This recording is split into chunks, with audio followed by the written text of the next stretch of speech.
Consciousness is vast, reality is fluid, and what we call the paranormal may just be part of the human experience.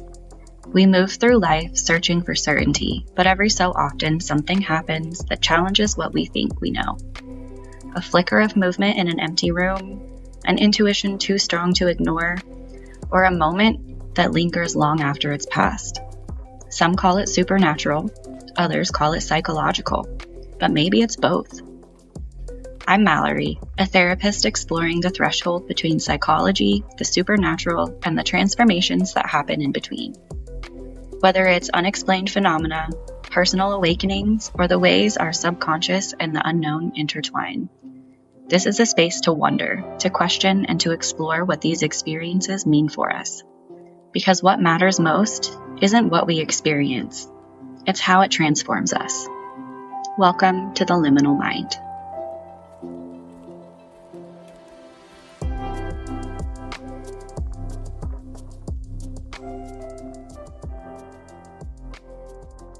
Every year, autumn arrives like a deep exhale, the pause between worlds.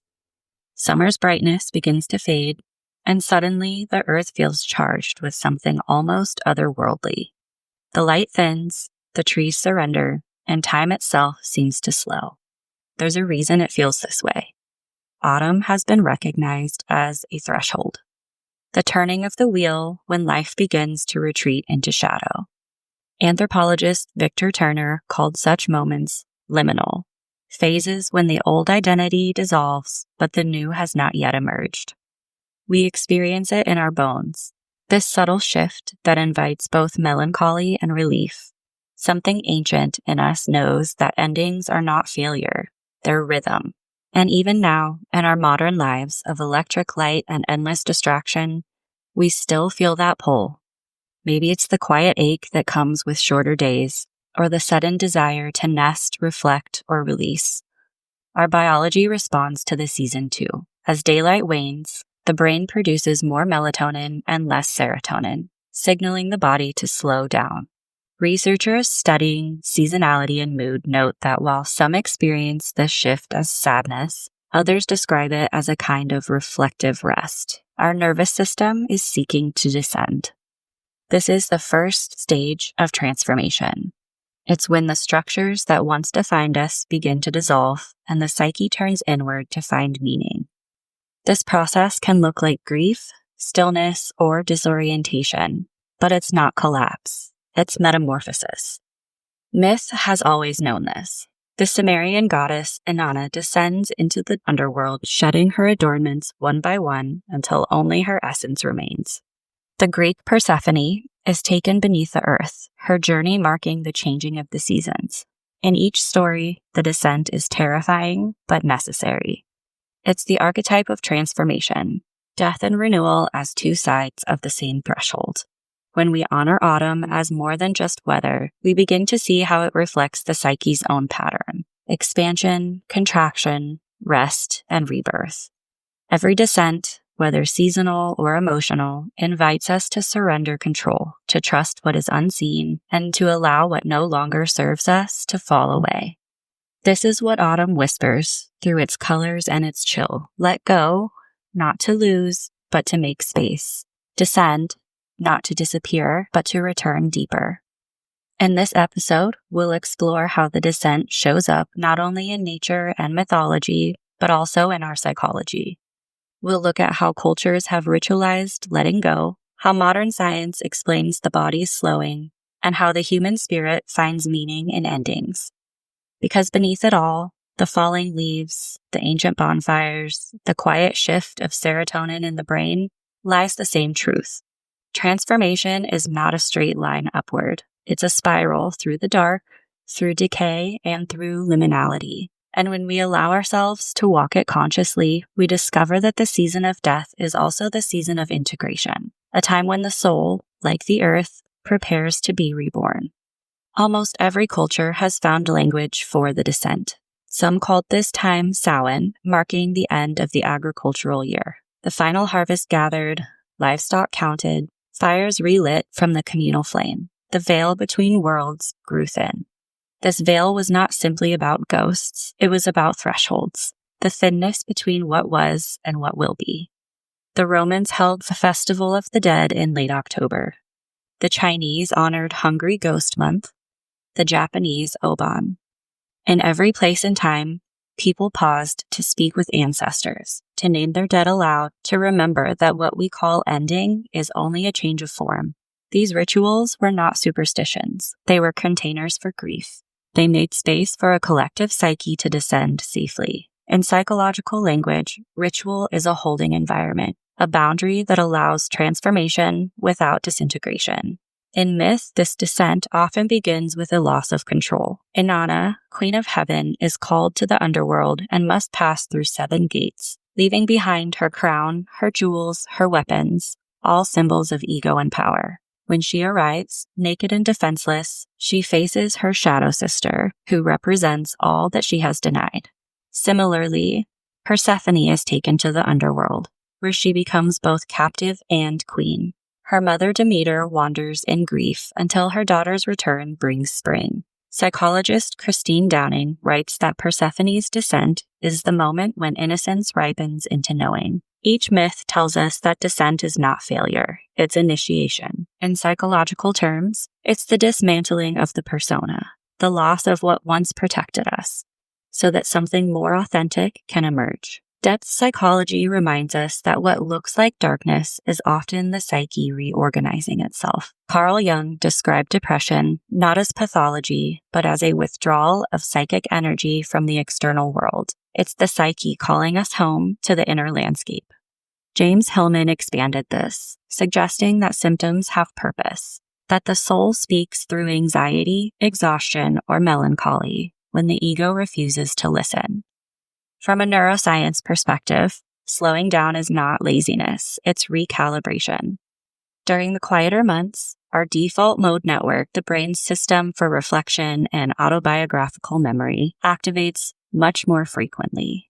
Studies show that these resting states foster creativity and meaning integration. Trauma theorist Bessel van der Kolk notes that healing requires rhythm, periods of activation and rest. The autonomic nervous system, governed by the vagus nerve, seeks safety through cycles of expansion and contraction, much like the seasons themselves. When we align with this rhythm, instead of resisting it, descent becomes medicine. It becomes the psyche's way of composting what we've outgrown. If you haven't noticed, modern Western culture struggles with descent. We worship growth, light, and productivity, yet fear stillness, shadow, and surrender. Psychologist Rollo May once said, "Our anxiety is the price that we pay for the loss of myth. Without mythic language for the dark, we interpret every winter of the soul as failure." Existential therapists like Irvin Yalom and R.D. Laing viewed this avoidance as a spiritual crisis. When we deny death, literal or symbolic, we are also denying ourselves death. In therapy, this manifests as the inability to rest, to grieve, or to stop performing. Clients describe guilt when doing nothing, even when their bodies crave silence. But the earth models another way. After harvest, the soil lies fallow. Biologists call this a period of dormancy, not death, but restoration. Eco-psychologists connect this cycle to the human relationship with climate and grief. As ecosystems decline, we feel eco-grief, an intuitive sorrow for the collective descent that we're living through. Allowing that grief to be felt is the first step toward ecological healing. Autumn asks us to do the same within ourselves, to let what is unsustainable rest. So let's return to Inanna for a moment. When she faces her sister in the underworld, she doesn't fight, she witnesses. She listens to her sister's pain until both of them are transformed. Jungian analyst Sylvia Brinton Pereira calls this initiatory empathy. The moment we recognize that what we have feared in ourselves holds wisdom. Persephone is no longer a victim once she eats the pomegranate seeds offered to her by Hades. By taking them, she ensures her cyclic return, a psychological contract with the underworld. She becomes the bridge between death and life, innocence and experience. These myths reflect processes of individuation. To descend is to meet the shadow. To return is to integrate it. As Clarissa Pinkola Estes writes in Women Who Run with the Wolves, to love the dark is to learn to love the bones of your own being. In therapy, this looks like confronting repressed emotion, unfinished grief, or forgotten creativity. We discover that what we thought was darkness is often unlived potential. After descent comes suspension. The fields are empty, the trees are bare, the nights are long. Turner called this liminal phase rite of passage, when initiates are no longer who they were, but not yet who they will be. Developmental psychology echoes this in life transitions. Adolescence, parenthood, midlife, each involves a temporary loss of identity before integration. In therapy, termination can feel similar, the space after healing where one must live newly without old pain as a guide. Marion Woodman wrote that the transformation depends upon the capacity to live the tension between opposites. This means resisting the urge to rush. Neurobiologically, integration occurs during rest, the consolidation of memory, the repatterning of neural pathways. Meditative traditions teach that silence is not emptiness but full presence. In autumn, that silence hums through everything, the rustle of dry leaves, the hush before the snow. When we allow ourselves to mirror that quiet, the psyche reorganizes itself. Then comes November, the season of embers. The fire is smaller now, but steady. This is the integration stage, the weaving of what we've learned into who we are. Viktor Frankl observed that humans can endure almost anything if they can find meaning within it. He wrote, "Meaning is the light that survives even when life itself has gone out." We're in that stage, the warmth that remains after the blaze. Positive psychology researchers found that gratitude practices increase emotional resilience, not because they force positivity, but because they reframe experience through meaning. Gratitude is the psychological act of alchemy. In narrative therapy, integration happens when we rewrite our story from the perspective of growth. In somatic psychology, it happens when the body finally exhales, the muscles release, and the heart rate steadies, signaling safety. Symbolically, this is the crone or sage archetype, the keeper of the hearth who transforms knowledge into wisdom. It's quiet power instead of performance. Every autumn, I notice that my sessions slow down.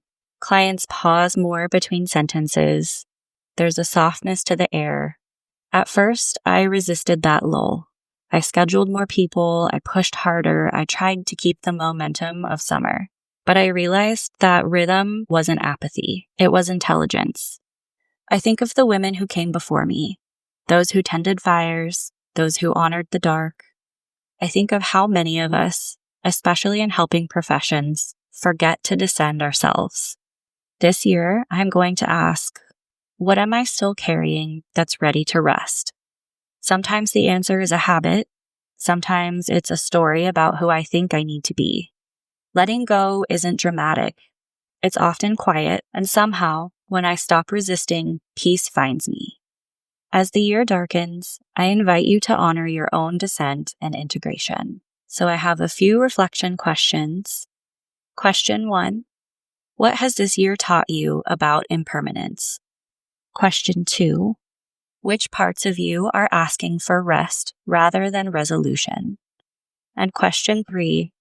How might silence serve you as a form of wisdom?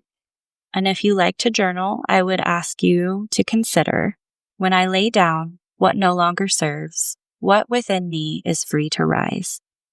Autumn reminds us that every ending holds the seed of beginning. We spend so much of our lives reaching for the next goal, the next version of ourselves, that we forget transformation often happens in quiet spaces, in the stillness after release, in the pause between breaths. This season, this descent, is not a collapse. It's a recalibration. Just as the trees surrender what no longer serves, we too can trust the wisdom of letting go. To fall, to rest, to integrate. These are not opposites of growth. They are growth. If this episode resonated with you, take a moment to reflect on your own season of change. What truths are beginning to emerge in the silence that follows? And what small flame, what ember, continues to glow at your center, even as the light around you fades? These are the questions that remind us how psyche and nature move together, endlessly cycling through descent and return. If you'd like to explore these themes more deeply, I've created a companion resource in the Liminal library on Patreon. You'll find extended journal prompts and a printable reflection guide to help you honor your own inner autumn. You can access that at patreon.com/theliminalmind, and your support there truly helps this show grow and stay ad-free. You can also connect with me on Instagram at the Liminal Mind Podcast, where I share seasonal reflections, behind-the-scenes posts, and listener stories about transformation and the supernatural. I'd love to hear what this episode stirred for you, or how your own descent has shaped you this year. If you're enjoying the podcast, please take a moment to review or share it with someone who's standing at their own threshold. Your words help this work reach others who may be looking for meaning in the mystery. As we close, take one more breath, deep and slow. Feel the rhythm of the season moving through you. The darkness is not an absence of light, it's an invitation to see things differently. This is the Liminal Mind, because what matters most isn't what we experience, it's how it transforms us.